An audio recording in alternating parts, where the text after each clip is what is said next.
Hi everyone and welcome to this new video.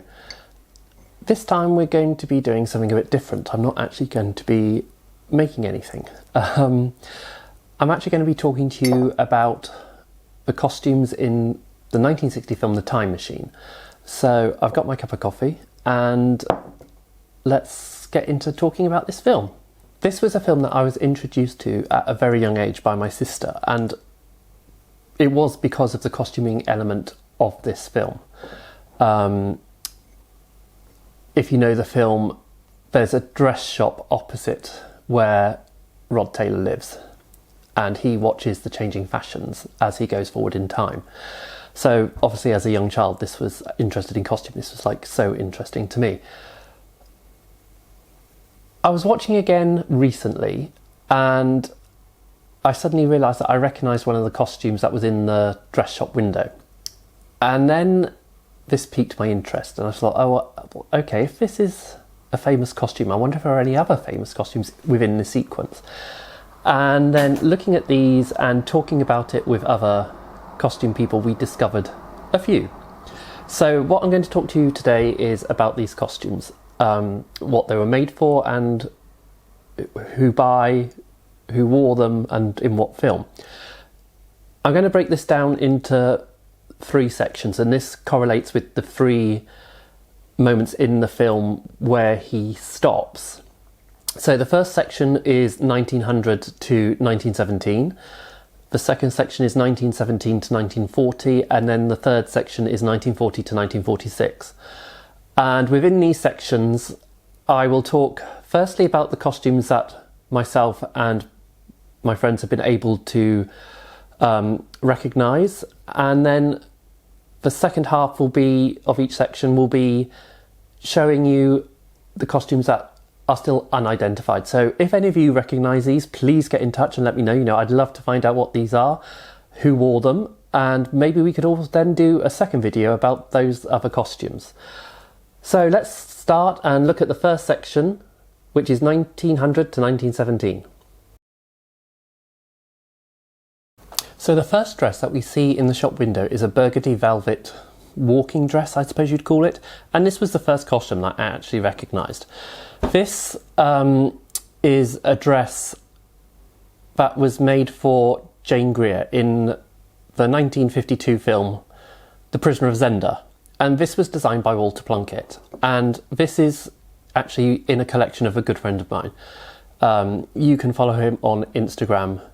He is the Hollywood costume collector.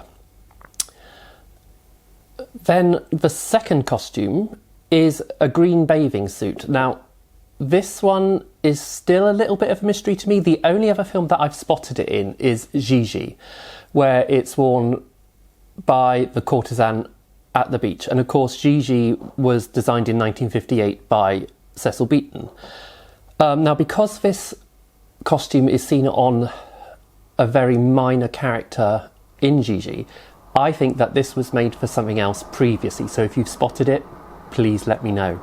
Now, the next two dresses actually come from the same film.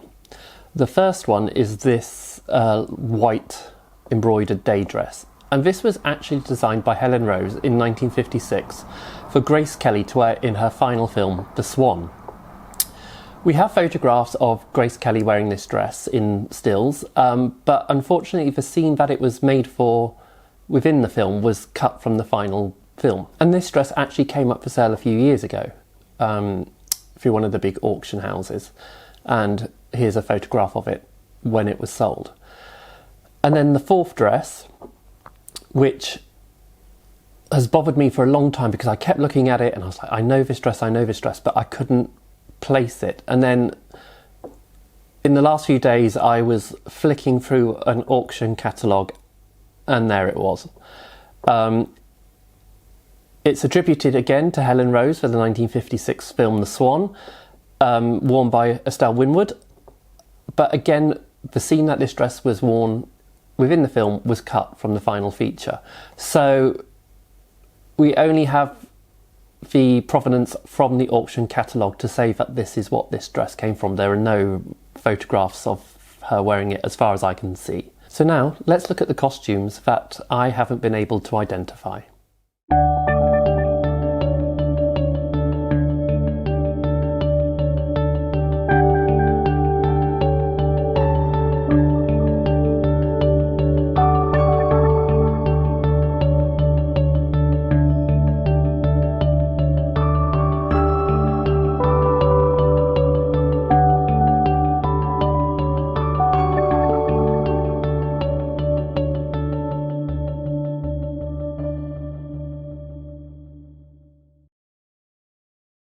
So now let's move on to our second section, which is 1917 to 1940.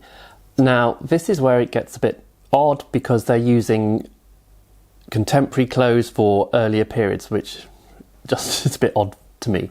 So the first dress that I recognised was this green dress. And this was originally made for Joan McCracken, I think that's how you pronounce her name, for the film Good News in 1947 and designed by Helen Rose. I haven't looked into it, but I got a feeling this may be in Singing in the Rain too, but I have yet to actually sit down and confirm this and look at the film. The next costume is actually from Singing in the Rain. It's the coat worn by one of the models in the Beautiful Girl sequence, and of course Singing in the Rain was designed by Walter Plunkett in 1952. I haven't been able to identify the dress that's worn under it though. The next dress again is a Plunkett, and this was from 1953, and it was made for Kathryn Grayson in Kiss Me Kate when they're doing the rehearsals of the show in the theatre at the beginning of the film. This is one of the ones I've mentioned where it's a contemporary piece, 1953 when it was made, but it's being used as an earlier period. I'm not quite sure where we're falling time-wise within our 1917-1940 period here. And then the last dress that has been identified within this section is this one, and this was originally made for Carmen Miranda in the film Nancy Goes to Rio in 1950. And this was designed again by Helen Rose. Most of the costumes in this section are either Plunkett or Helen Rose. And now let's look at the ones that I still haven't been able to identify.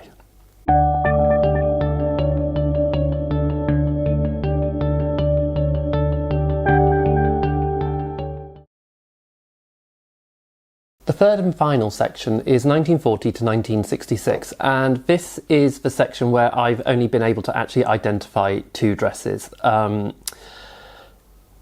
first one is this brown suit with spotted blouse, and this was worn by Lucille Ball in The Long Long Trailer in 1954, designed by Helen Rose.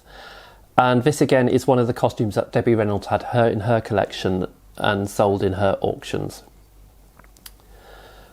And then the second one is this gold brocade lame dress, which the vintage costume collector identified for me, and this was worn by Anne Sheridan in the 1956 film The Opposite Sex, which of course, as most people know, is a remake of the 1939 film The Women. And this again was designed by Helen Rose.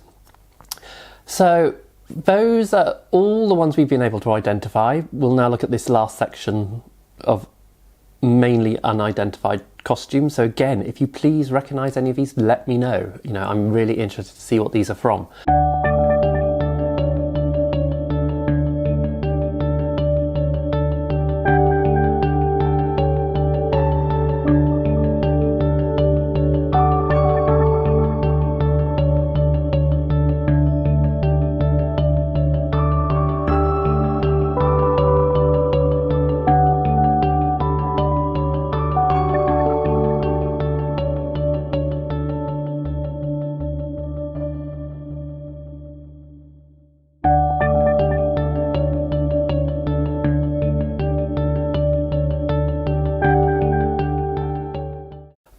One of the things I forgot to mention at the beginning is that the film The Time Machine doesn't actually have a credited designer. Because besides these costumes in the dress shop being reused, there are also costumes worn by characters within the film that are also recycled. One particularly famous one is the boiler suits, space suits, which were designed for Return of the Forbidden Planet. So if anyone has any information on a designer for this film, again, let me know. It could well lead to a second video. I hope you've enjoyed looking at these with me and learning what these costumes were originally for. As I've said, if any of you recognise anything else, get in touch, because costume recycling is something that is very interesting to me. Anyone who knows me will know this is something that I have a great interest in, and watching the life of a costume from when it was created through all the different films that it was made in until it gets to how we know it now. I hope you've enjoyed this video. If this is something that you would like to see more of, please let me know in the comments down below, and remember to give me a thumbs up, and I'll see you all again very soon with a new video.